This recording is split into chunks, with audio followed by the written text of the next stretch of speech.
Okay, this is Chaz. Says anything? Put my phone in. That was the the Imperial March from Star Wars, and this is episode 28. Beware the evil empire. I felt a great disturbance in the force. That's why it's a little dark. Sorry. You see in my little blurb underneath. Don't underestimate the power of the force. And as I say that, if you like what you see or what you hear, click the subscribe button in the bottom right-hand corner. If you're typing in the background, that's my fiance, just so you know, guys. All right. So let's talk a little bit about what happened the day after my podcast ended on Tuesday. The evil empire is back. Yankees trade for Juan Soto. And the 2024 projected lineup is very promising. What's next? So let's break down real quick the Yankee blockbuster trade. The Yankees acquire Juan Soto and outfielder Trent Grisham in the trade with San Diego. 4 right-handed pitchers, and this one made me sad. Michael Cain, Drew Thorpe, minor leaguer, Johnny Brito, and Randy Vasquez, who also played for the Yankees last year. And last but not least, catcher and fan favorite, but he had to go for this period to go, Kyle Higashioka. So Soto was introduced today, and I just watched it before I came on. It didn't say anything really intriguing other than I'm glad to be here, which obviously he would be. So projected lineup, I do recall seeing something about what was it? He was going to bat third, Judge second, and you put Stanton fourth at DH. He's going to play center, Judge right, Verdugo plays left, and everybody stays the same. Rizzo, if he's back, he's playing first, probably batting fifth in that order, which would be interesting. You got Torres, who could bat sixth at second base. Volpe's going to bat ninth, and your catcher is going to be Trevino and the new guy, who's probably going to be our main catcher. I can't remember his name. And then at third base is going to be interesting. Do you have DJ LeMahieu? Do you have somebody else in mind? DJ, he's got to play somewhere. He's also got to bat 275, but we'll see if that happens. All right, so that wasn't even the biggest one, but that's the more local one. And that's the evil empire that, at least as of last Wednesday, thought it was a big deal. This kind of lessened it a little bit. Shohei Ohtani breaks the bank and the Anaheim Angels' hearts, signing a 10-year, $700 million contract with the crosstown Los Angeles Dodgers. Is this now the West Coast evil empire? Are there 2 evil empires now? It's possible. I mean, and what makes it worse, and I know a lot of people have read about this already, he's deferred $680 million until 2034. So the next 10 years, he makes $2 million a year to help the Dodgers get more players under the whatever number threshold. And to everybody who thinks it's illegal, it's not. There's something in the CBA that states this is not illegal. That any team can do this for any amount of money. It sucks for the little guys, the little teams in the smaller markets. But, the Yankees, the Red Sox, the Phillies, whoever else is big, they're clapping. We can do this too. The Mets have already done it with Bonilla, but not on a much smaller scale. If you remember Bobby Bonilla back in 1992. So, yeah, this is turning into a real thing now with Shohei. They got Freddie Freeman. They got Mookie Betts. And Mookie Betts, this is the big, I think I said this last week. The managers talked about moving Mookie Betts to second base. So you had set. I'm curious, would Shohei actually play a position? Could he actually play outfield? I'm curious.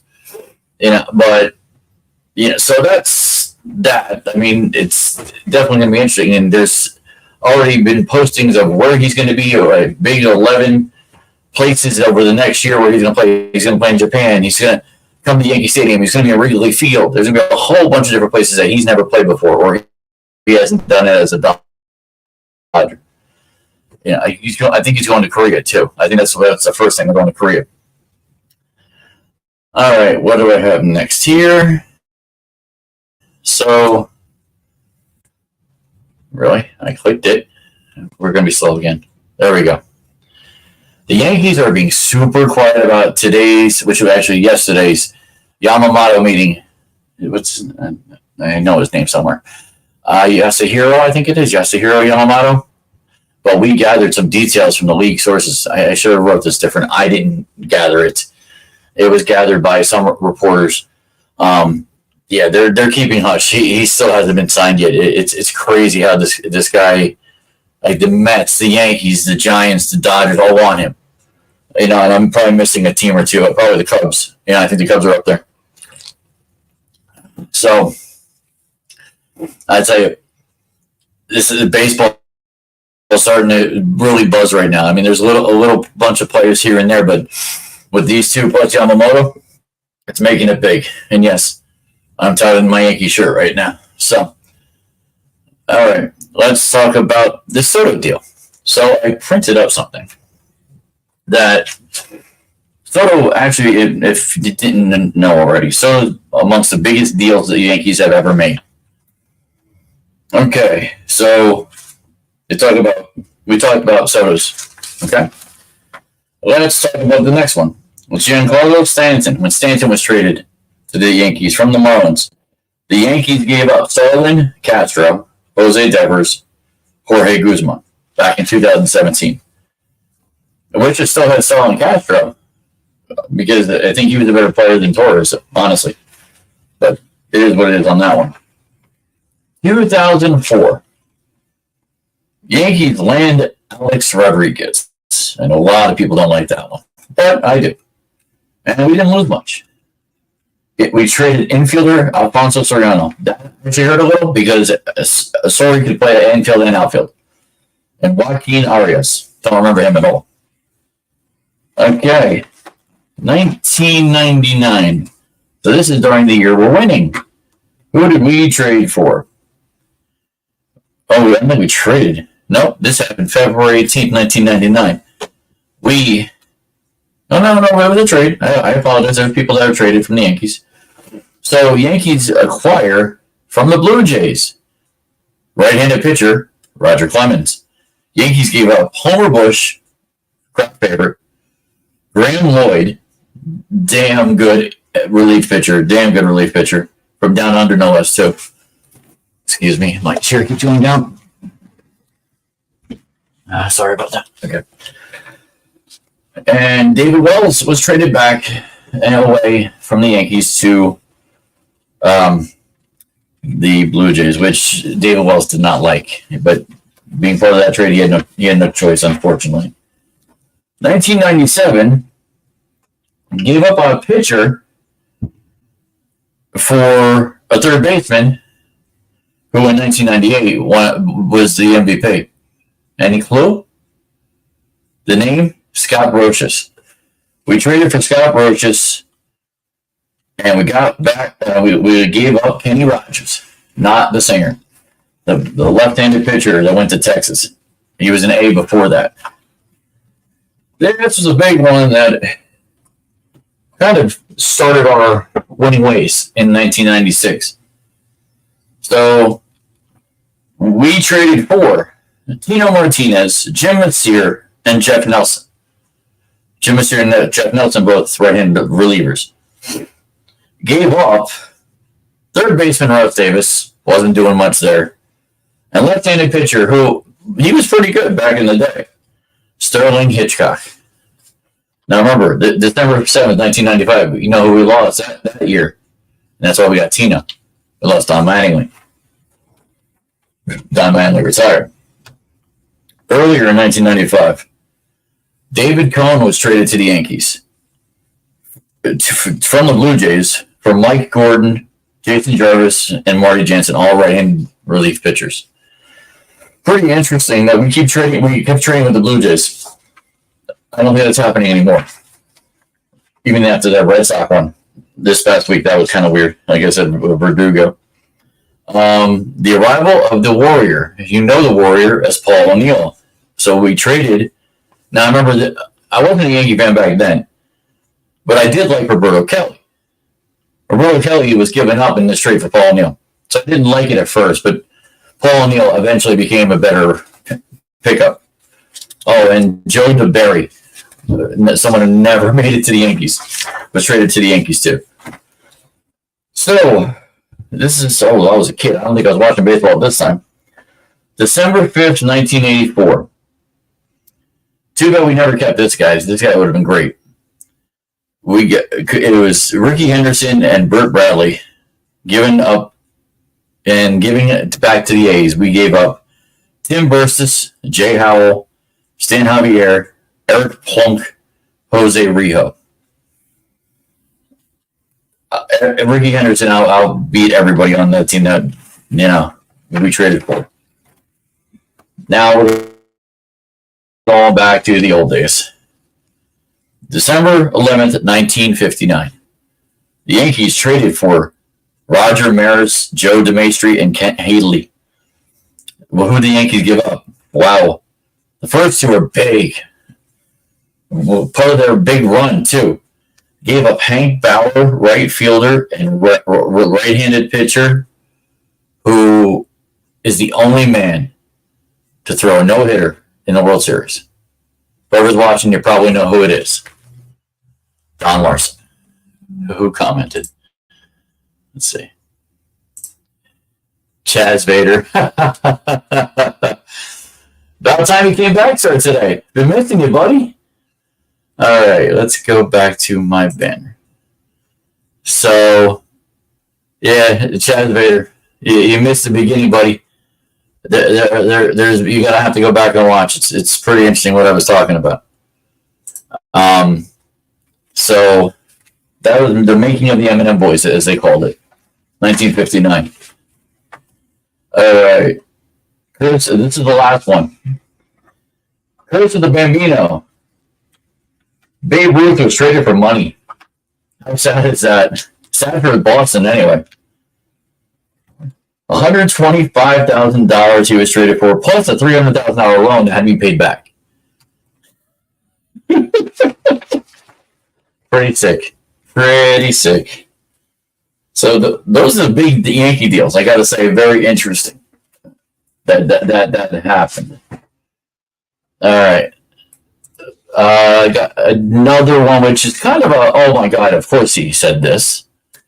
But Brian Hoke was just on with Juan Soto on Yes Network. And asked him a question, forget what it was. But Brian Hoke reported that Aaron Boone was asked about entering his final year of his contract. Boone saying, quote, "I am consumed with us getting back to the playoffs and winning it all." That should have been like 4 years ago. But okay, that's fine. You're consumed with getting us back to the playoffs. We haven't won since 2009. You took over for a guy who basically was too fiery, and now he's out of Philly, and you're still here. You need to figure out how to stay in a game and win the game. Plain and simple. I'm done with Aaron Boone antics. Savages in the box was great. You're defending your team is great, but you need to put the team in that wins your games. If you don't, then you're going to be gone. Plain and simple. You do another 82 and 80 season this year, Aaron Boone, nobody's going to try to save your ass. Nobody is going to save you. Guarantee it. And I'm afraid I'm going to be picking you to win 100 games this year. After what I did with the Giants, you better prove me right this time if I do that. All right, so let's see. Any more hot stove? So it's been a couple interesting days since I last talked on the 5th. Reds continue winter spree, adding Jaimier, I think is saying his name right, Candelario to the Reds. Candelario, joins the young Reds team that has spent $87 million this year on free agents. Reds are in it this year. December 7th, Mets are not. They bolster the bullpen. My buddy Jim Labruno. If you don't know who Jim Labruno is, if you're not friends with him, and you're a friend of mine on Facebook, you find me on Facebook, find Jim Labruno. His posts about the Mets, and he's a Mets fan, at least for now, are emphatic, hysterical, a little dramatic, but he knows his stuff. He's usually, everything's all off the cuff. He's been banned from Facebook. He's been kicked off Twitter. He's gruff, but he's usually right. He's usually on point anyway, more than anything else. I've talked about him before. I'll talk about him later in previous podcasts. So, yeah, find him. Labruno knows what he's talking about when it comes to the Mets. He follows them more than I do, that's for sure. Let's see, December 8th, Boston nabs Tyler O'Neill from the Cardinals for right-handed reliever Nick Robertson. Okay, that's not that big. December 9th is when Ohtani signed. So, start today. I did talk about that a little bit. You can go back and watch it later. Will Smith, not the actor, obviously, added to the Kansas City Royals pen on December 10th. $5 million contract. Man, I really should have been a pitcher. $5 million would have been great. And then former Met, talking about bolstering the Kansas City Chiefs.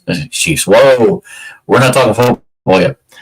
Bolstering up the Kansas City Royals rotation. Seth Lugo going to the Kansas City Chiefs.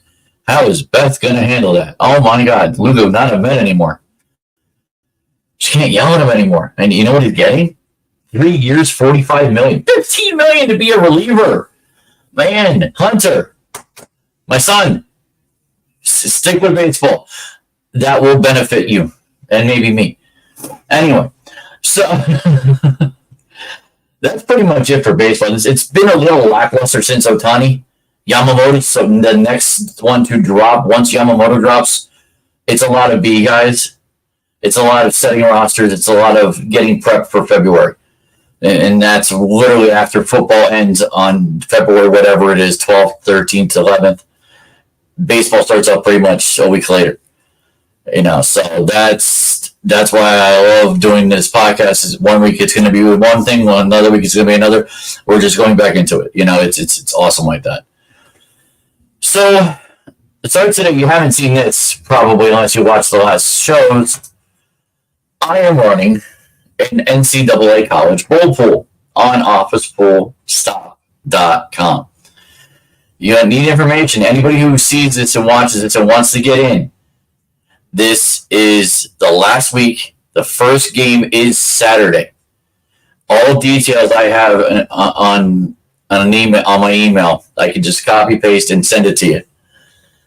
Email me, you're interested, at chazworldT@gmail.com, and I can email all the details of the pool. The money, the payout, all that. Okay? And like I said, officepoolstop.com, you log on to it. There's a link. There's a link you go on to. There's a passcode. And then once you get in there, I have to actually approve you in.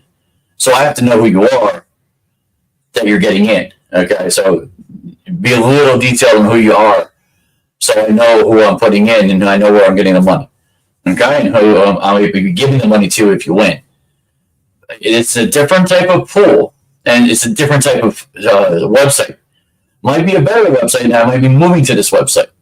So any of my pool host people, I might be moving to Office Pool Stop if this works out to be well. And it actually gives me a way to get rid of the ads in a cheaper way than Pool Host does. So it might be able to work it to where we don't get ads. And that's a good thing. Trust me. All right. So, I don't have this up. It's on my Facebook, but I'll just talk about it. So my pick six for the week. I went 3 for 3. Not great.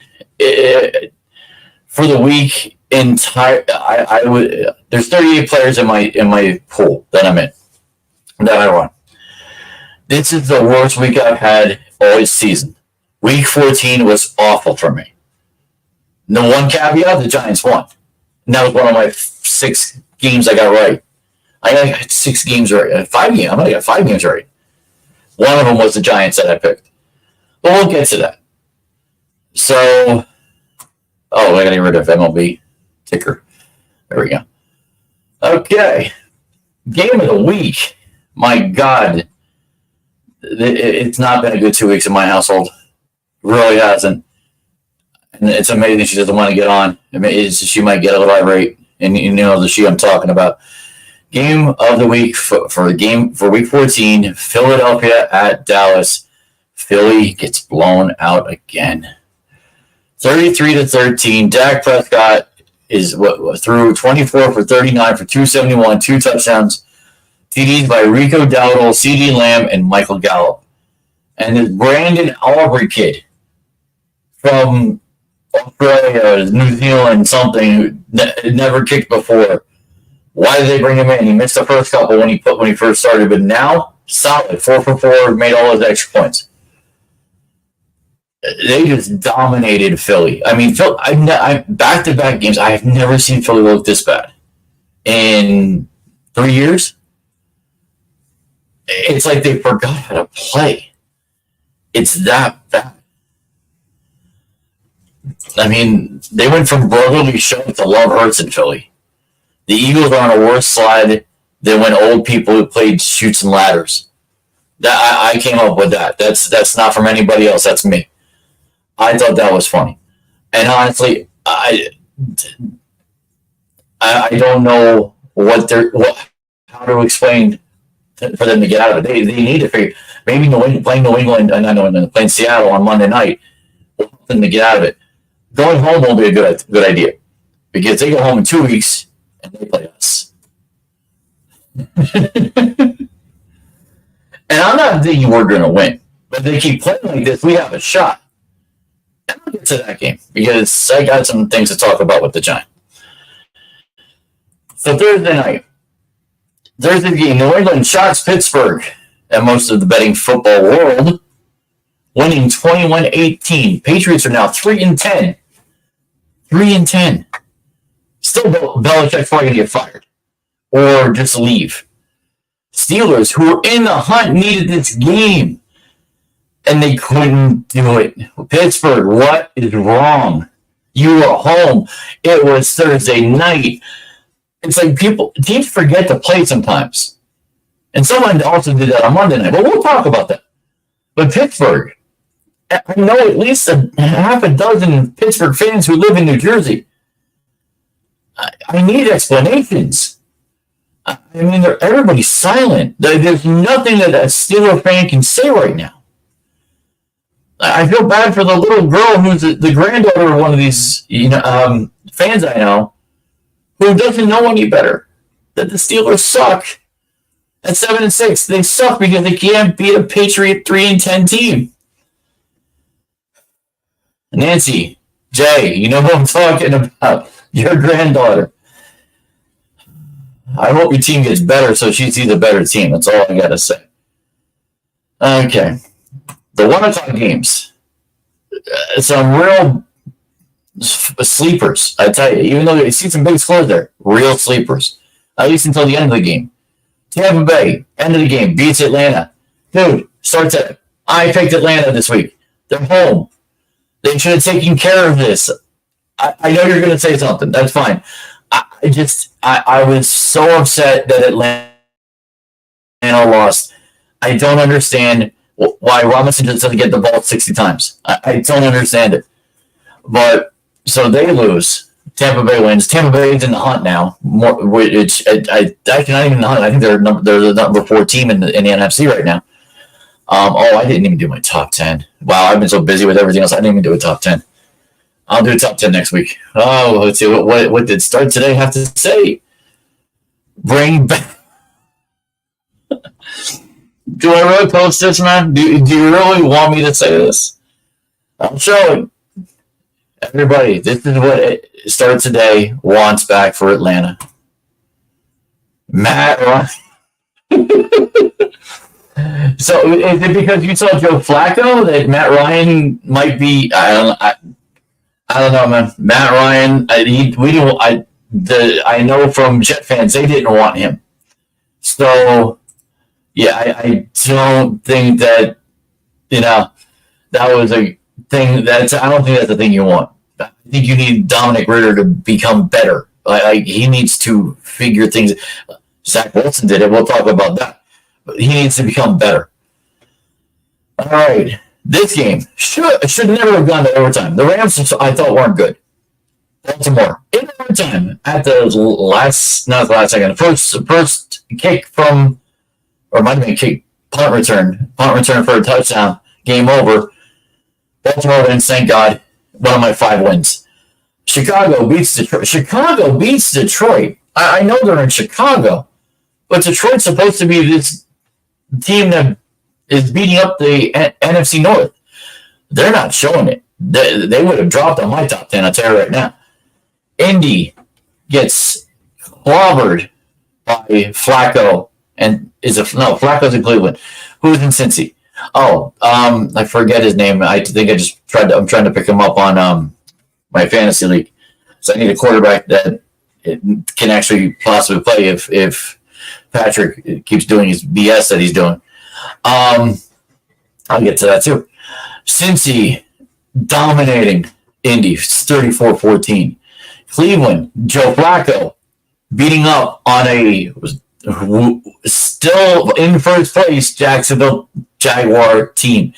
31-27. Cleveland's in the hunt. Jacksonville is still on top of the South for now. New Orleans destroys Carolina. Now, they're going to be home again for the Giants, and the Giants will talk.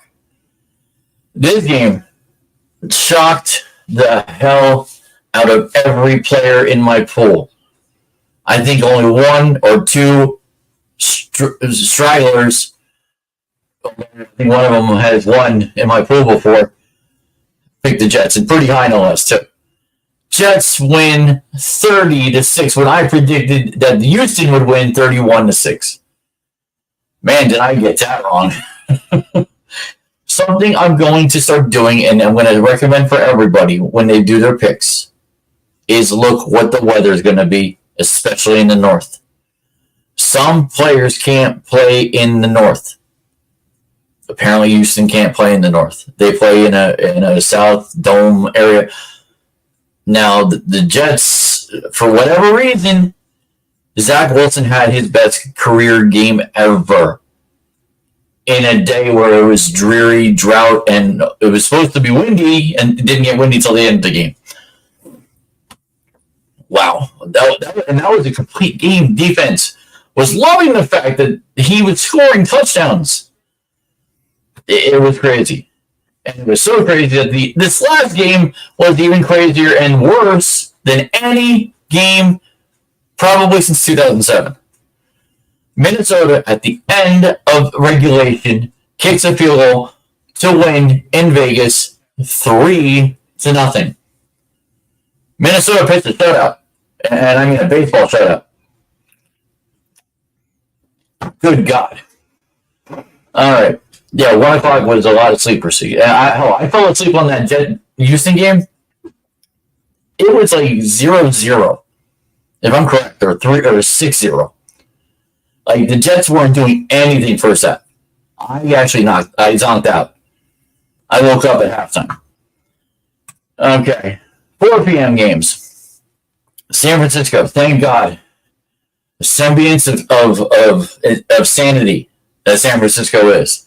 Beating Seattle, and I think in San Francisco it was 28-16. So they let Seattle be in it. It's definitely the next one. What the hell is wrong with Patrick Mahomes? I mean, the Sunday night game is worse. Philly losing for the second week in a row is worse. But Kansas City, Super Bowl winning champion from last year, practically the same team. And I knew this when you traded for that jackass Kadarius Toney. He was a giant. We drafted him 3 years ago, first round draft pick. He was a little hot-headed. He got injured. But we let him go. Yes, he scored the touchdown in your Super Bowl against the Eagles. He's great. Man, did we see that week 1 this year, didn't we? I still remember. Go figure. I can't remember certain people's names on my Yankee baseball team. But this Kadarius Toney sticks in my craw because he's a jackass. Week 1, he had 1 yard. 5 attempts, dropped every single one. That's not how you play. He's just out there. The play that should have won them the game, the play where Kelce gets the ball, sees he's about to get tackled, throws it like he's a quarterback behind him to Kadarius Toney, and Toney's open and runs it in. But Toney forgot to do something. His job. He forgot to look over at the ref to see if he was onside. His fault, not the ref's fault. Patrick Mahomes, you are being a crybaby. You're my guy when it comes to fantasy. I've been drafting you 2 of the last 3 years. You bring in my points. But that night, you were, and you still are because you haven't apologized for it yet. You're a crybaby. Your coach, who probably will get fined for what he said on Sunday night, did apologize Monday morning. On the other hand, I get sticking with your guys, especially Kelce, who you said that he kind of randomly goes certain routes that he's not supposed to go, but you still get him the ball anyway because you see where he's going. But this is basic football play. They said this on the TV. He didn't look at the referee. He looked at his quarterback. He didn't know where he was. He should have seen his foot was past where the other football was. You could see that on video plain as day. Kadarius Toney is the problem. It's not anything else. You get that cancer off your team, you will have a better team. The other guys will catch balls if you get him off your team. He's a distraction because when you do throw to him, it doesn't work out for you very well. And it hasn't happened because I have watched enough Kansas City games where I do see the interceptions, and I'd say 50 to 60% of those interceptions are throws to Travis Kelce. Because people know you're throwing to Travis Kelce, they're going to double up, they're going to intercept, they're going to eye every little inch on that. You think I'm a Kansas City fan. I'm not. I follow them because I have their defense. You got Chris Jones as your big guy on defense. You got other guys that surround him. They do well. They do hit enough where they get fumbles. They force fumbles. It's beautiful. I love defense. As I've gotten older, I want to hit things. I thought that they were a good enough defense. They haven't been. Giving up 30 points sometimes a game. I mean, this wasn't... Who was calling me from Nevada? Never mind. I'm just... Whatever. Someone's just calling me from Nevada. Anyway. So, I've been going on about this game, and I apologize. But it's good for Buffalo. Good. My ex-wife is happy. Trying to think who else. Oh, Lou 9, my buddy down in, I think he's in Eatonton. He's also very happy. He's a Buffalo fan. But it's crazy. There's one of those Buffaloites up there who drop themselves through tables, too. The last game is Denver and the new Papa, Russell Wilson. He's a new daddy again. I didn't know that until Beth told me. She follows Sierra and all that stuff. So, kudos to Beth for giving me that info. So Denver won 24-7 Chargers, and Justin Herbert, he's done for the season. He gone. They just haven't had a team down there. That woman that got memed when they were with Kansas City, she hasn't been around. I don't believe she's going to games anymore. So let's go to the 2 Monday night games. It's been a long week for both baseball and football. Monday night game number 1, Tennessee stuns the Miami Dolphins. I watched it because it was the second game that it didn't end. Our game ended before this one. Tennessee, in the last 3 minutes, win the game 28-27. Will Levis flexed his muscles. It was insane. I've never seen, and he's a rookie. I thought he was like a journeyman. He's a rookie. The guy went nuts. They got to check him for waves because those muscles were like, the veins were popping out. He went nuts. And when you utilize the running back you got, big number 22, Derrick Henry. I would love him on my team. You put Saquon with Derrick Henry. Oh God, I'm in heaven on that one. We should win 12 games. Derrick Henry is your guy. You got to go right in, and he got 2 touchdowns yesterday. One of those were the ones that from the 3 minutes, and Miami still had a shot to win. Couldn't do it. Tua just couldn't do it. My buddy Tim, who I work with, who's a Dolphin head, was going to come in all. I don't think I'll ever see this, but that was kind of his look. All right, the big one. I saved this for now. Normally, this is the first thing I talk about, but I got to talk about this. Monday night, game number 2. The Giants in the last seconds with Randy, and I'm giving him a nickname. I said it last night. I'm going to say it again. I'm going to put it out in the universe. Randy Bullock, your nickname, since you got another guy who's got a nickname, your nickname is Bam Bam. Randy Bam Bam Bullock. I like it. I love it. I want it out there. Anyway, hit Randy Bam Bam Bullock kicking a 37-yard field goal to beat the Green Bay Packers 24-22. I mean, I'm happy. I picked the Giants. Picked them to win. We finally won a game at night at home. Well, Daniel Jones wasn't playing, so Daniel Jones doesn't get the credit, or because he hasn't won at home. Who did we have? None other than Tommy Cutlets, Tommy DeVito. I'll do it. This is him. This is Tommy DeVito, Mr. Italian Paisano. It's been a crazy 3 weeks. With 3 wins, we're at 5-8 now. I got a text from my buddy, love him to death, my bowling teammate, big Giant fan. We're only a game out of the playoff run. Well, he forgot who we have over the next 4 weeks. 2 of the next 4 games, we're playing the Eagles. And we have New Orleans and I forget who in the middle there with the Eagles. You really think we're going to go 4-0? That's going to give us 9 wins. We're going to go 9-8. Theoretically, that could get us in the playoffs. I'm not calling that. I'm not calling that at all. What you got to say, Mr. Start today? It's so freaking good.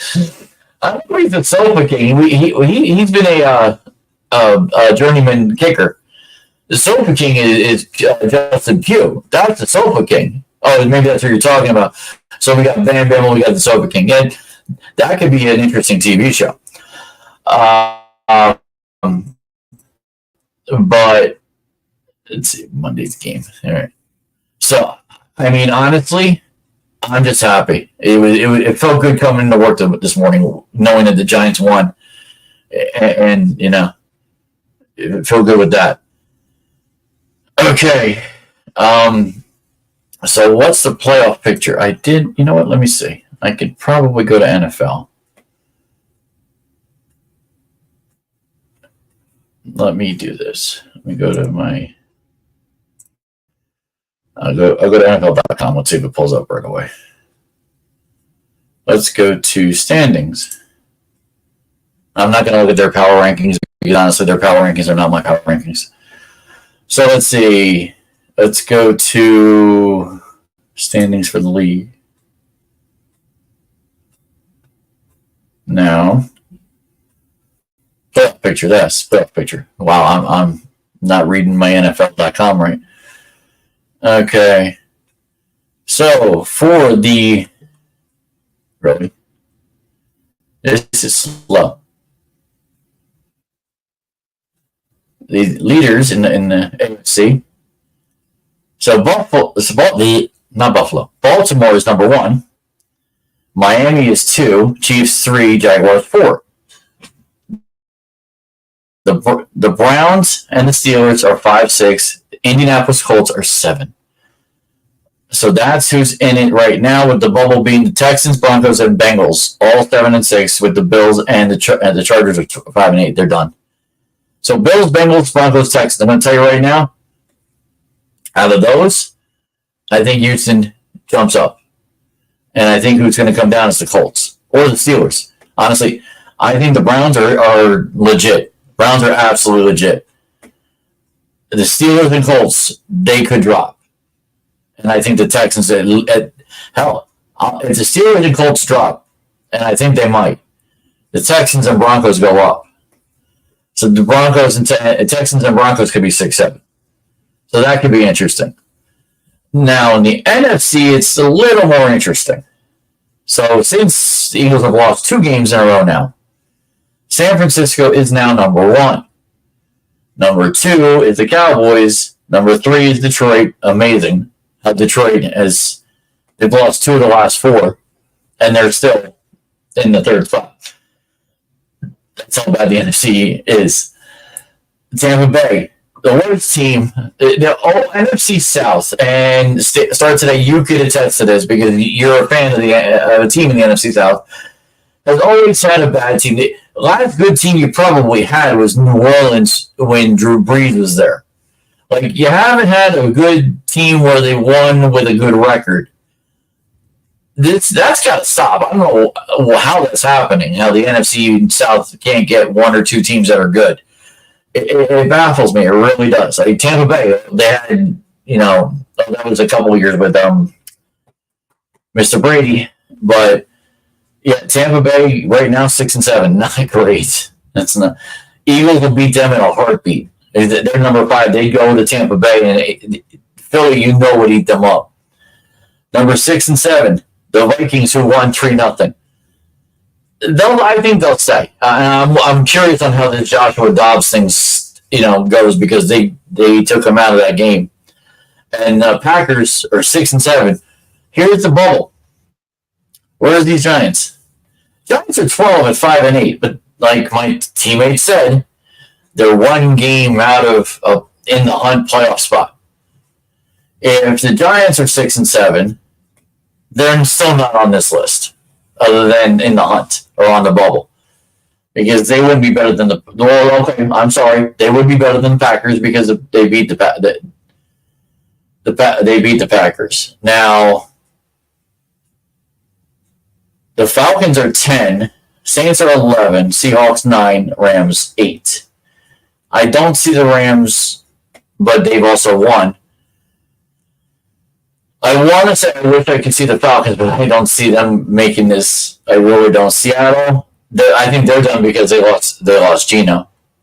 And New Orleans can't figure themselves. You know what?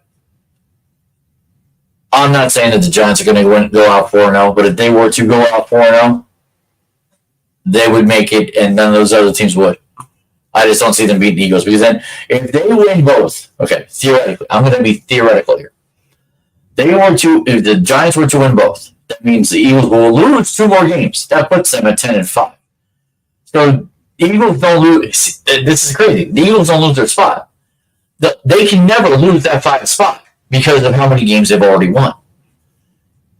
So the Eagles can lose 2 of the next 4 and still be in the 5 spot and play whatever NFC South team that's going to be there. That's interesting. That could end up being a possibility. Giants end up being the 7th team playing the Cowboys. Oh my God. So the Cowboys end up being second. The Giants, if they were to get the 7th spot, would play the Giants, the Cowboys in Dallas. And we've beaten them there before. I mean, start today. You can look this up. The Giants, over history, have beaten Dallas in Dallas. Romo knows it. Romo will tell you. He's lived it. That would be really, really interesting. And you know who would be really, really interesting if that were to happen is Stephen A. Smith. Now I kind of want that to happen. Wow. I'm going to be rooting hard for the Giants now. I tell you what, whatever quarterback we get next year, so be it. If we actually make the playoffs, spitballing here, if we actually were to go 4-0 in the next 4 games with Tommy DeVito, do we need another quarterback? I don't think so.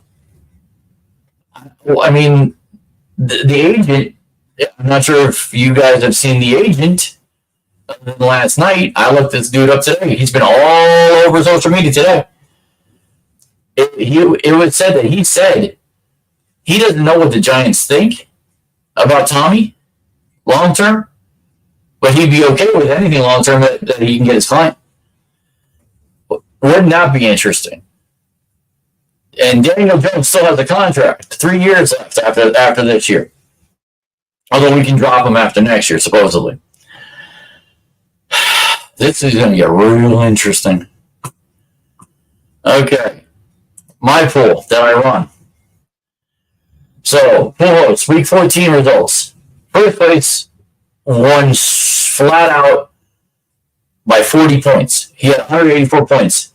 Beat the second place people, not person, but people by 40. The next closest was 144. And I need Michael to get back to me. So I don't know how to pay this dude. I hope he watches this. I emailed him because I don't have his cell phone number. And this is my issue, people. If I don't have your cell phone number, it makes it harder to contact you. I need your cell phone number. I'm not going to call you to say, hey, what's up every 5 minutes. You know, I don't mind being friends with you and we'll talk here and there if you want, but I'm not going to constantly bother you. I have a life and I do talk to other people too. But I need your contact information to be able to get a hold of you. I got 4 apps I use. You don't see him on any. So Michael Triello, maybe one of your buddies who are on this pool see this, contact you. I might have to text one of them to say he's a mailman too, down South Jersey, not South Jersey, Central Jersey. Yes, there is Central Jersey, people. Live it, love it, learn it. And then the second place winner, I think she's won second before. This might be her third time. Quidada Hearns in a close tiebreaker. See, these tiebreakers matter. They matter for first place. They matter for second place. 5 players had 144 points. That's how crazy this week was. 5 players had 144 points. You know how many I had? Hold on, let me see. Let's see. How many did good old Chaz have? 86. 86 points. Oh, what a week. What a week. All right, let me get off this NFL.com. It's going to ruin me. All right. And now to promote this, and I promoted this last week, my new playoff pool will be out the week after, or the day after week 18 ends. It's a playoff pool. It's on paper. There's no thing online that I can see. So anybody who wants it that I don't see on a daily basis, I'm going to have to email you the attachment. You download it, you do it, and then you scan it back to me, or you do whatever. You'll figure it out. it's got to be in before that Saturday, because those Saturday games start like noon or 1 o'clock. So I'll send that email out. Like, start today. If you want in, this is a fun pool. I've done this for a few years now. Playoff pool. Nobody I know does it. And if you're interested, like I said, I just need your email. That's my email right there, chadroyalty@gmail.com. It's pretty cheap. Like I said, I'll get details. I don't do money on online. I do it through email, so at least the details are more hidden there. And then also Super Bowl boxes will be coming out in a few weeks. Let's see. What's today's date? 12th. So I'm gearing towards the 18th. So 6 days from now, I should have boxes. It might be a little bit after. The 18th to the 21st is a crazy week. Obviously, Christmas coming up and everything else. Got a few things going on. And the 22nd, I go to get my kids. And that whole weekend is shot. I mean, I can take texts here and there, but, that this is going to be big. Hopefully real big that I have more than the 3 boxes. I'll say the amount dollar for the Super Bowl boxes. They're $5, $10, $20 boxes. I don't go big. I don't know big. Financially, I know more people in the lower bracket than the middle bracket. Okay, so depending on what bracket you're in or everybody else is in, I prefer to keep it on the lower level so we're not breaking everybody's bank. All right. So get off of football. Talk about something that's more personal to me. My nephew, I have to congratulate. I watched him last week. He's starting on the varsity bowling team at his high school, Monmouth Regional. Cheers, Casey. Congratulations. The team started 6-3 last week. 9 games. Casey averaged a 147.778 in 9 games in his first league ever. Okay, he's been bowling, practicing here and there, but this is his first league ever. His next 3 matches, he had one today. I haven't got any word back yet, so nobody's texting me. I think they forgot. Red Bank Regional, which would probably be a tough one. Red Bank Regional is the toughest team next to CBA. Long Branch, they got bowlers, but they can be beaten. And then he faces my high school on the 14th. I'll be there to watch. And let's talk about CBA. They got a kid there that's really good. So I talked about a kid last week, Alex. When I saw him last week on Thursday, Alex wasn't doing too good. His scores weren't there. And I saw Tuesday's scores, 258 and a 252. I want to know what happened to that, Alex. Coach is probably wondering too. Now, varsity, the team itself went 7-2. They're tied with Red Bank Regional. Only losing, they lost 2 games to the Red Bank Regional. Red Bank Regional's lost 2 games total, period, as well. Bennett Cabello, 203, 171, 188, 562 series. He's going to get better. And he's a sophomore. Coach Rollins has got 3 years of this kid. I can't wait. He's going to be a little step coming out of this team. And they're all facing Monmouth Regional, who's, like I said, Casey's 147, but that could go up. He's got coaching from me and his father, so anything's possible. So I'll have more report on that next week. My chair's falling again. Hold on a second. Okay, there we go. This chair is a bad chair. All right, now I also got to do a shout out because this happened on Tuesday, and I didn't hear about it until Wednesday.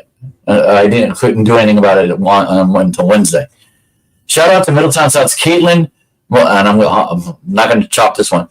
Oh my God, I might chop it. Mozarski, I think I said it. Mozarski, who bowled a perfect 300 at Harmony Lanes on 12-5 in Middletown. And proud dad, Adam, shot the video and shared it on his Facebook page. So congratulations, Caitlin. Now, I saw that shot. Absolutely amazing.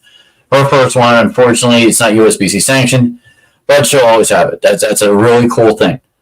Always have it. I love that. All right, in the world, what happened in the world this week? So, gas prices are going down.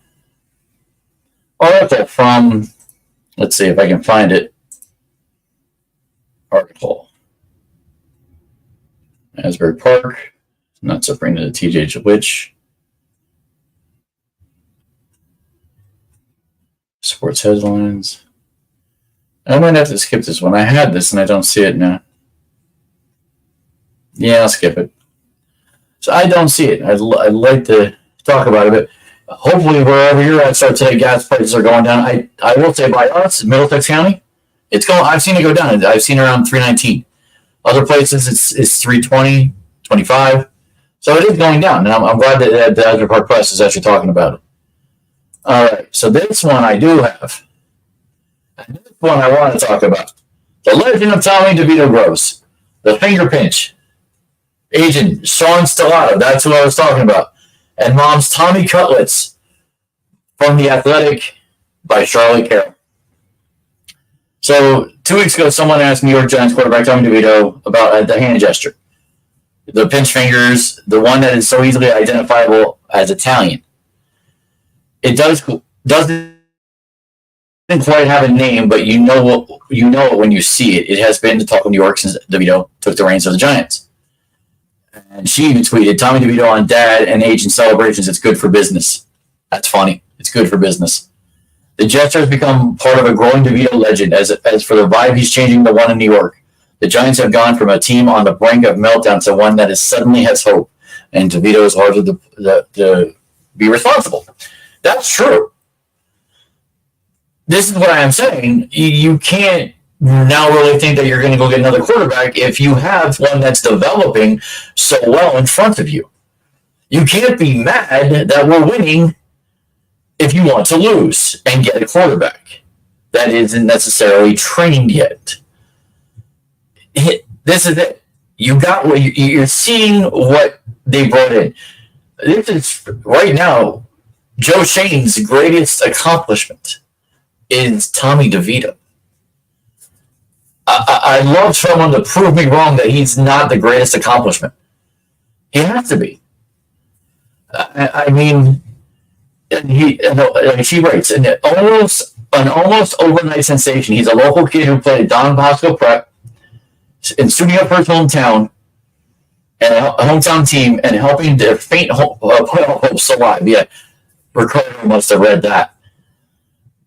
In a losing situation, he took over a 2-7 team. He's won. Yeah, his record is now 4-1. I think 4-1. No, 3-1. 3-1. He lost his first. He's on a 3-game winning streak. The crazy part of the DeVito story probably should never have been a story. Not this year, at least. He's an undrafted rookie who was never supposed to play this season. Daniel Jones was the starter. Tyrod Taylor was the backup. DeVito wasn't part of the plan. This year, okay. So today, I'm not sure you heard this. We heard this. We couldn't believe it. Beth and I both were watching the football this weekend. You know how many quarterbacks have played this year?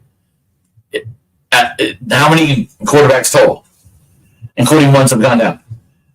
53. A full team of quarterbacks have played in the NFL this year. That's insane. Absolutely. So of course the Giants have gone through. The Jets, almost every team. Is he supposed to be your quarterback? I mean, other than Pat Mahomes, Josh Allen, who am I forgetting? Love, but he's a rookie, sort of. Nobody else has really been able to. Herbert just got hurt, but he hasn't played well. Goff, there's been only a handful of guys. Russell Wilson, and he's only figured it out over the last 6 weeks. There's a handful of guys that have been able to stay healthy. The rest of them are journeymen or rookies. We got lucky. Tyrod got hurt. Okay, let me rephrase. That's not lucky. It happened that Tyrod got hurt. It happened that Tyrod, who wasn't playing well, got hurt. DeVito after 2 games, because the first game wasn't great and he lost.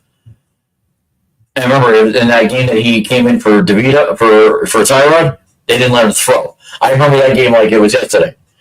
Why won't you let him throw? What? I tell you, now that how he's playing, why didn't you let him throw? Let him try. We're winning anyway. So he was only thrust into the spotlight after both quarterbacks got hurt. I just said that. And on Monday night under the lights at MetLife, DeVito made it look like a very wise decision that he led the Giants to a 24-22 comeback win against Green Bay. And it was masterful. I mean, honestly, it was absolutely masterful.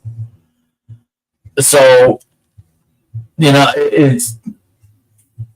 I see this guy doing it more and more, in the long term. And we'll see. All right. This happened, and I have to talk about it. Al Michaels removed from NBC's playoff coverage. Kind of a shock, more to him than anybody else. NBC reported parting ways with legendary broadcaster Al Michaels ahead of the NFL playoffs. According to Andrew Marchand, the 79-year-old was unaware that his role was in jeopardy last month. Michaels reportedly said he believed he was still going to call postseason contests on NBC, but did not know who else would be working. He said, quote, "It's in my deal," when he talked to Marchand, mentioning NBC's uncertainty in November. Where are you hearing that from? That's part of my deal. Are you hearing something that I'm not hearing? That's interesting. So Michaels is heralded as one of the greatest play-by-play announcers in American sports history. And most people who know Al Michaels probably know that as a fact. After working for ABC from 1976 to 2006, 30 years, wow, he joined NBC as the voice of Sunday Night Football. He lost his Sunday role to Mike Tirico last year. NBC gave Michaels an emeritus title after replacing him, allowing him to contribute to the network's playoff coverage, a title that came as a result of his strife with NBC's top executives, according to Marchand. Michaels and analyst Tony Dungy were on the call for Jacksonville Jaguars' exhilarating comeback over the Los Angeles Chargers this past January. Interesting. That was a good game. Michaels dismissed criticism he and Dungy were low energy during the game as internet compost. See, this is why I don't read the internet. It's a bunch of troll BS, a lot of it. You all think you know better than the people running the show. Unless you're running the show, you don't know. You only can assume. Just like me, I can only assume. But I don't make obscene or nonsensical statements that like some of these trolls do. When the playoffs begin on January 13th, NBC will roll out 2 broadcasting teams for its 4 games. So Tirico and Collinsworth will work 3 of the games. The other game will be called by college football broadcasters Noah Eagle and Todd Blackledge, who will call the other. Eagle, who's 27, and if I'm correct, Noah Eagle is the son of Ian Eagle, if you know him in New Jersey. Will also be featured on Nickelodeon's SpongeBob SquarePants telecast during the Super Bowl. That ought to be interesting. Michaels took the role on Amazon Prime Video during his shift with NBC, or his shift. I think it was whatever they said. It wrong. He's been on Amazon Prime Video. If you've been watching it like I have most of the weeks, he can be heard calling Thursday Night Football with the college guy. Of course, they don't even say it on here. Kirk Herbstreit. So it's going to be pretty interesting that he's going to be absent. All right. I haven't talked about her in a while. And I got nobody right now, but we're doing it. Taylor Swift, Tay-Tay, and Travis Kelce's relationship timeline from people.com. So this came out yesterday. I got to get a drink. Hold on. Isn't this Travis's drink? I thought so. Anyway. Taylor Swift has a blank space, and she's writing Travis Kelce's name on it. Wow. This Kelsey Gibson knows how to write, doesn't she? The Shake It Off singer and Kansas City Chiefs football player first sparked dating rumors back in September when she attended a handful of his games. Excuse me. First time I've ever sneezed on my podcast. Okay. Taylor makes me sneeze, go figure. Kelce previously revealed that he invited Swift to attend one of his games while appearing on the Pat McAfee Show podcast, which is now a show on ESPN plus 2, whatever.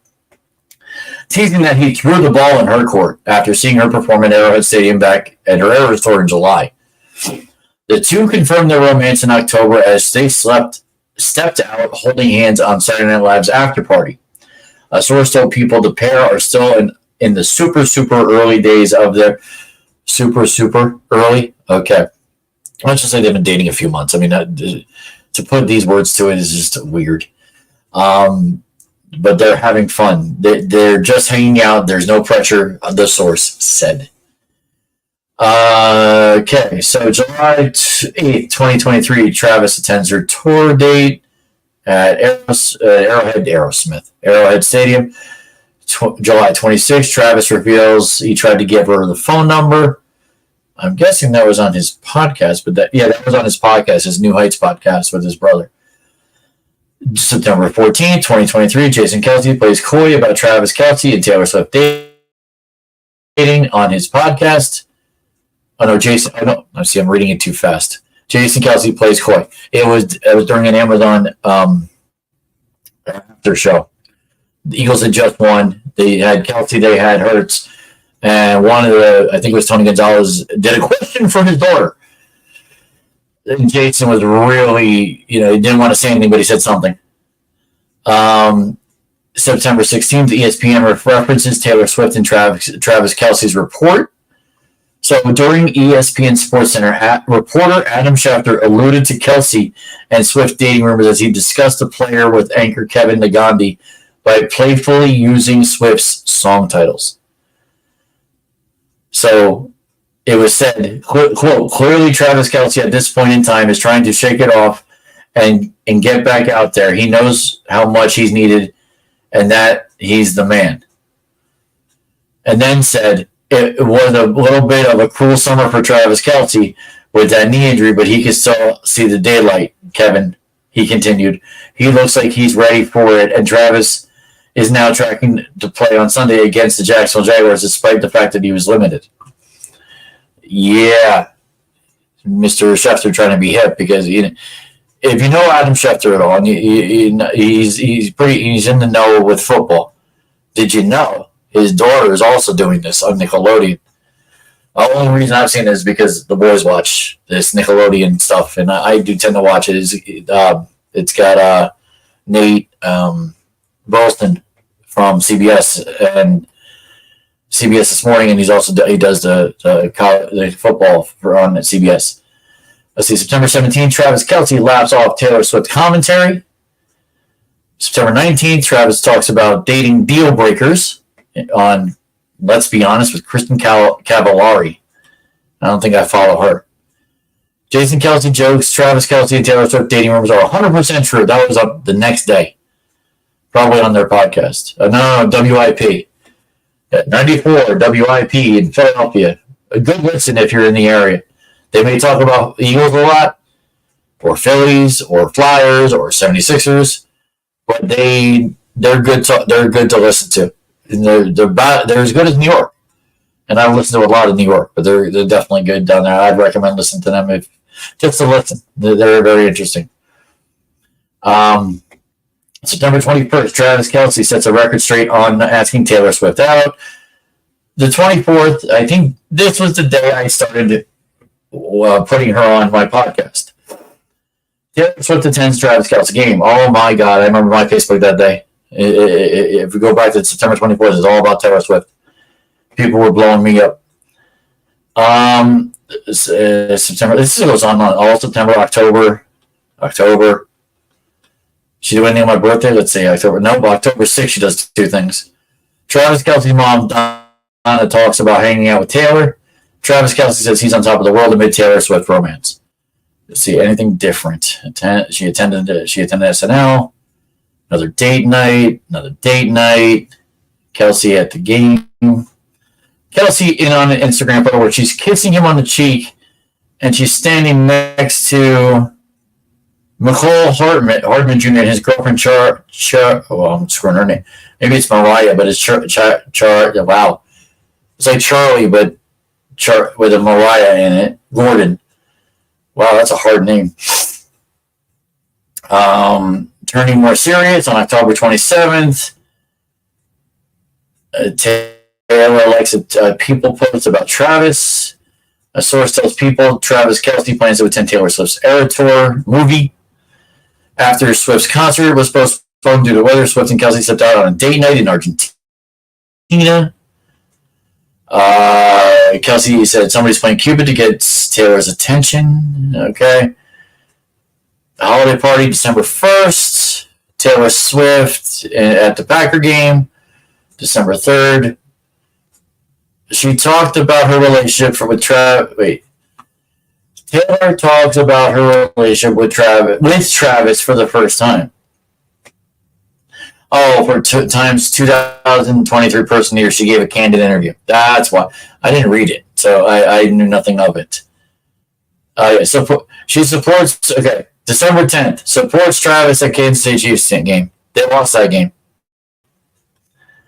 And that's it. So, yeah, that's the relationship timeline. Probably boring. I do apologize. All right. We do want to talk about this as well. This is going to be a long one. Oh, my God. Okay. Jennifer Lopez is starring in a musical movie to be filmed in New Jersey, a remake of 1985's Kiss of the Spider-Woman. So she's going to play the role of the Spider-Woman. It says, doesn't say who's going to be in the other roles for this. Like the two, if you look at the 1985 movie, it was Raul Julia and somebody else in these roles. And it's a bit of a horror movie. So I'm curious. From what I read, they're going to put some new people, like new faces, in this role. But Jennifer Lopez at 54 is going to be doing this kind of younger person role. So, well, it's going to be interesting. We'll see. I'm curious how this starts out. So, like I talked about, I cannot wait for Wonka. That's coming out real soon. Aquaman is in a week, and then Color Purple is Christmas Day. So, for a end of the year thing, next week is my last podcast for the year. I wanted to do a few end of the year things. This is one of them. Most anticipated movies coming in 2024. I'll run a few off. This is the ones I want to say. Okay, so apparently they're redoing Mean Girls, not for me in January. In February, this could be an interesting movie. It's called Argyle. Who stars in it is interesting. Stars Bryce Dallas Howard. So I'm sure a lot of people know who she is. Sam Rockwell, Henry Cavill, Superman, John Cena, WWE, Dua Lipa, singer, Bryan Cranston. How do you not know him? I don't know Sophia Boutella. Don't know her. Ariana DeBose. I've heard of her, and apparently Samuel L. Jackson. So that comes out February 2nd. It's a cheeky. Okay. Matthew Vaughn, director, returns to the world of cheeky spies with this action comedy about a novelist, Bryce Dallas Howard, who draws the attention of an underground crime syndicate when the plots of her espionage novels uncannily mirror their activities. It's up to an undercover spy, Sam Rockwell, to save her and her cat. There's a trailer on YouTube, so if you want to look at it, take a look. Next one, also in February on Valentine's Day. Madame, am I saying this right? Madame Web, yes, Madame Web. Dakota Johnson, Sydney Sweeney, other big names that I know. Let's see, Emma Roberts, Mike Epps, Adam Scott, Zosia Mamet. So it's Sony's Spider-Man, a movie franchise without Spider-Man. Which is kind of like Venom and Morbius, but Madame Web, which stars Dakota Johnson as a clairvoyant Spidey side character, might be worthy sticking around for, even if Peter Parker himself never shows up. So this is from supposedly Marvel. I'm curious. I thought I saw this was a Marvel movie, so we'll see.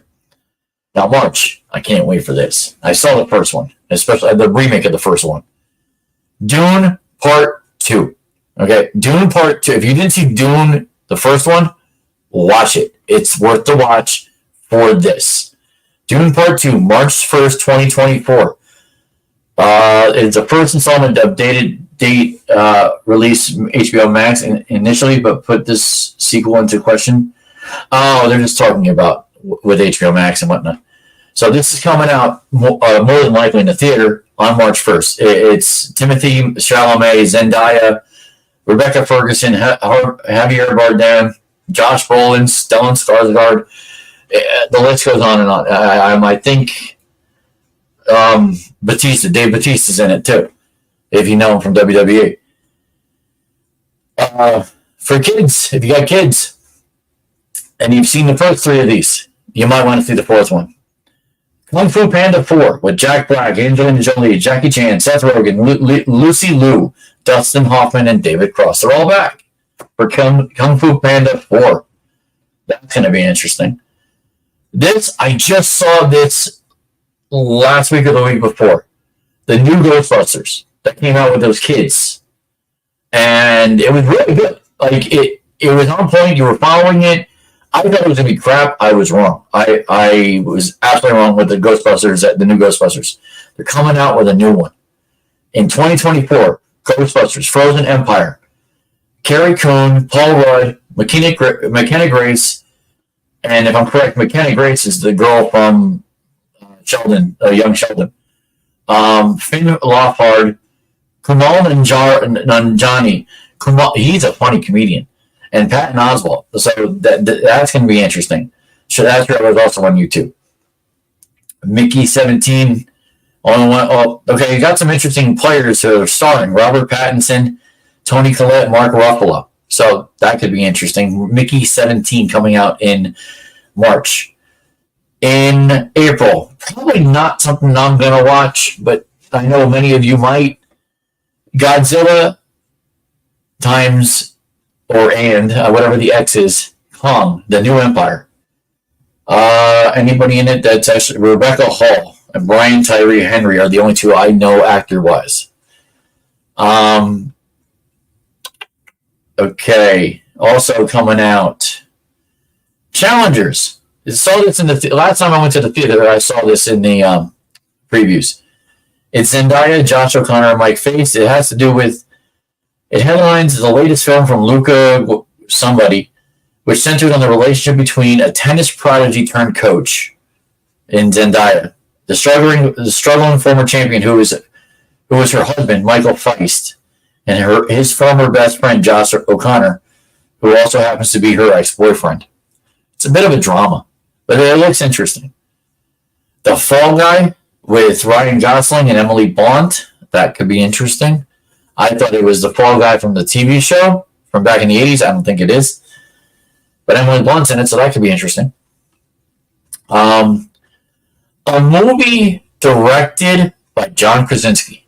Now, I know a lot of you know John Krasinski. I do too. And this is what really, that interested me. And I'm going to look this up at some point because there is no trailer for it yet. The movie is called If. Stars Ryan Reynolds, John Krasinski, Fiona Shaw, Kaylee Fleming, Phoebe Waller-Bridge. If you don't know who she is, look her up. Fleabag is the show, so you got to be an adult to watch that. Steve Carell, Matt Damon, Emily Blunt, Maya Rudolph, and the legend herself, Awkwafina. I have to see that. May 17th, 2024. That's coming out. One's going to be over. I can watch any freaking movie I want. All right, Furiosa, Mad Max Saga. No, I have no interest in Mad Max. I'm done. Okay, for anybody who hasn't seen Garfield yet, they're doing another Garfield movie. Chris Pratt is playing Garfield. Sam Jackson's playing his father. Nicholas Hoult, Cecily Strong from SNL, and Ving Rhames. Oh, wow, Ving Rhames is still around. Okay, so they're all going to play in that. Kingdom of the Planet of the Apes. So if there's any Planet of the Apes fans out there, then obviously you're going to want to watch this. Planet of the Apes. It's coming back May 24th. Ballerina, another one in June. Boys 4 coming back with Will Smith and Martin Lawrence. Good God, June 14th. This one I'm definitely interested in. And it's coming out June 14th as well. Inside Out 2. Like, I want to see Inside Out 2. That I saw the first one, enjoyed it. I know it's a kid's movie, but it's very funny. Amy Poehler, Phyllis Smith, Lewis Black. It's going to be funny, I'm sure. The Bike Riders, I don't think Tom Hardy's in it. Michael Shannon's in it. Michael Face. They made it after the SAG-AFTRA strike. Although it was released due to now because of the strike. Yeah, it doesn't say too much about it. There is a trailer for it though. Quiet Place Day 1. I don't know what that is. Lupita Nyong'o, Alex Wolff, Jaman Hanshu. Well, that could be interesting. June 28th. July. Again, another kid movie. This is July 3rd. This is the time where they all bring all the big movies that are on July 3rd. Well, the big one, Despicable Me 4. Steve Carell, Kristen Wiig, Miranda Cosgrove, and Steve Coogan. That's going to be good. Twisters. Is that about Twister? Oh, it is. A remake of the 1996 disaster movie Twisters, eventually took form as a sequel, although it's being called a new chapter. So another movie about tornadoes. Interesting. And at the end of that month, we get one of my favorites, Deadpool 3. I guess he's coming back for more. Ryan Reynolds, whoa, I forgot. See, this is what I forgot. Ryan Reynolds, Hugh Jackman, and Leslie Uggams. I believe Leslie might be taking over Zazie Beetz. I don't know. But yeah, Hugh Jackman's going to be in this. This Wolverine. I cannot wait. This is going to be fun. So that's July 26th. Going into August, there's a lot. Let me see. Okay, September 6th, after Labor Day. Beetlejuice 2. Almost all the original players. Michael Keaton, Winona Ryder, Catherine O'Hara. Jenna Ortega plays Winona Ryder's daughter. Justin Theroux, Monica Bellucci, William Dafoe. That looks good. That September 6, 2024. Beetlejuice 2. Look for that. Wow. Another Joker. Joker Folie à Deux. Joaquin Phoenix, Lady Gaga, Brendan Gleeson, Zazie Beetz, Catherine Keener, and Jacob Lafon. October 4th, 3 days before my birthday. I might have to go see that in the theater. I enjoyed the Joker. That was a fun, interesting movie. And I say fun in the beginning, interesting at the end. I don't know Terrifier 3. Don't think I'll be watching that. That's around Halloween. Venom 3 with Tom Hardy coming out in November. Chiwetel Ejiofor. That's interesting. Hold on. Is he... I thought he was part of the Doctor Strange guy. He's a character in Doctor Strange. That's interesting that he's going to be in Venom 3. Venom being a Marvel movie. Gladiator 2. Wow. And guess who's going to be Gladiator 3? I heard about this week. Somebody was telling me about that Ridley Scott was doing another sequel. Denzel Washington is going to be in this one. You got Paul Mescal, Denzel Washington, Connie Nielsen, Jamon Hansu, Joseph Quinn, Derek Jacobi. Connie Nielsen from her Wonder Woman days now coming into Gladiator. This next one excites me. Now, I only know one person who's going to be in it, but I never saw it in the theater. I'm sorry, I never saw it on Broadway, and it's on Broadway. Wicked Part 1 is coming out November 27th, Thanksgiving weekend, next year. Thanksgiving weekend. Wow, December's bringing us two different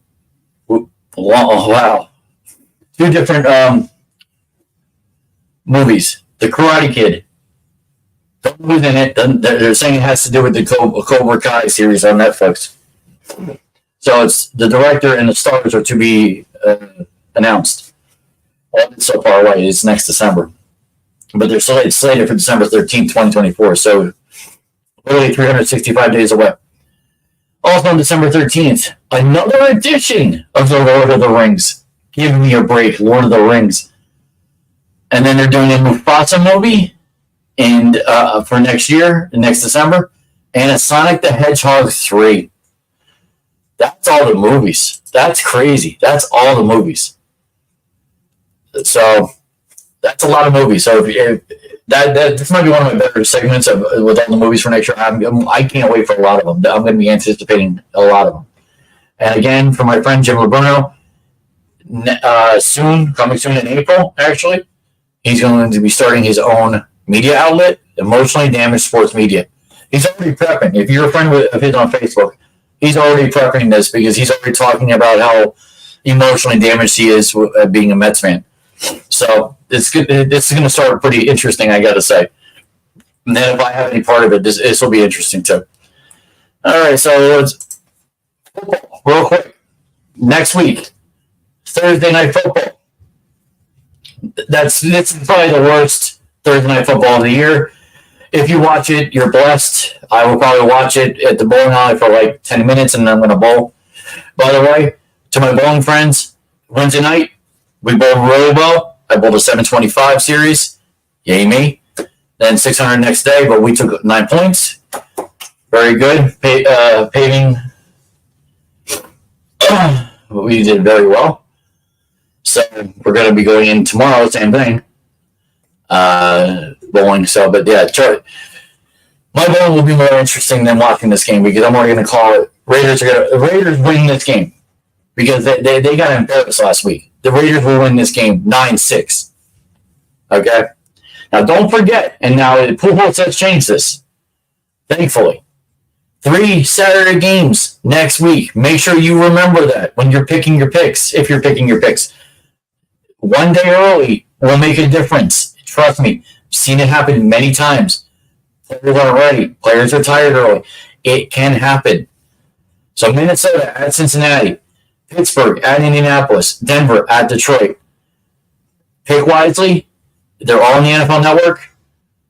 Yeah, like I said, I did my picks already. I don't need no backup settings. I'm on the computer too long. I see that. So, like I said, 3 Saturday games. Make sure you pick them wisely. Okay. And let me get this off. I don't need that ticker anymore. And then the game of the week. And I'm not going to pick it. Well, I'll just say what it is. It's a Sunday night game. The Sunday night games back-to-back have been good weeks, and this will be another one. Baltimore at Jacksonville. Baltimore needs to win to get this, the AFC number 1 seed.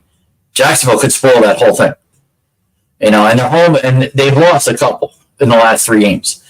They need to get back on track, and Trevor Lawrence is there. It's another quarterback that's there. Trevor Lawrence needs to get on board. If he loses this game, Jacksonville, I think, is done.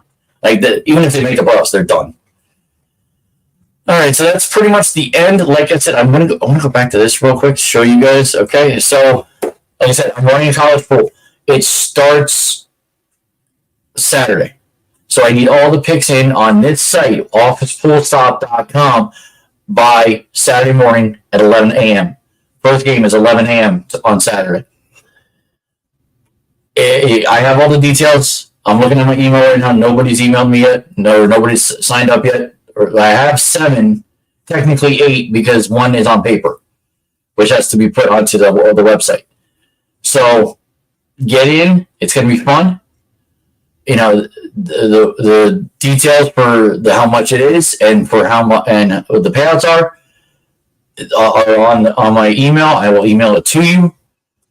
Like I said, this is my second to last podcast before the end of the year. Next week will be my last. So I'm not doing anything on the 26th. I got other plans, family things that I have to do and I want to do. So. Yeah, like I said, get in this. I'm available all week. If you got my number, if you don't, that's my email. Please email me. You want in, get in. It's pretty cheap. I don't do anything expensive. That's not something I do. All right. And if you missed anything, go back. Trust me, I said a lot today. Hour and a half. Wow. I really need to drink more. Man. Like I said, don't underestimate the power of the Force. Man, I need the Force right now. And if you like what you saw and you like what you heard, please subscribe. Hit the bottom button in the right-hand corner. I know there's people that have probably watched and not subscribed. Please do that. Next week, same time, I'll be on. It'll be end of the year. I'll do a lot of end of the year stuff and whatever else goes on. Probably not too much hot stove, but we'll see. So everybody, have a good week. Have a good football week. Hope to hear from you for the college football pool. And talk to y'all next week.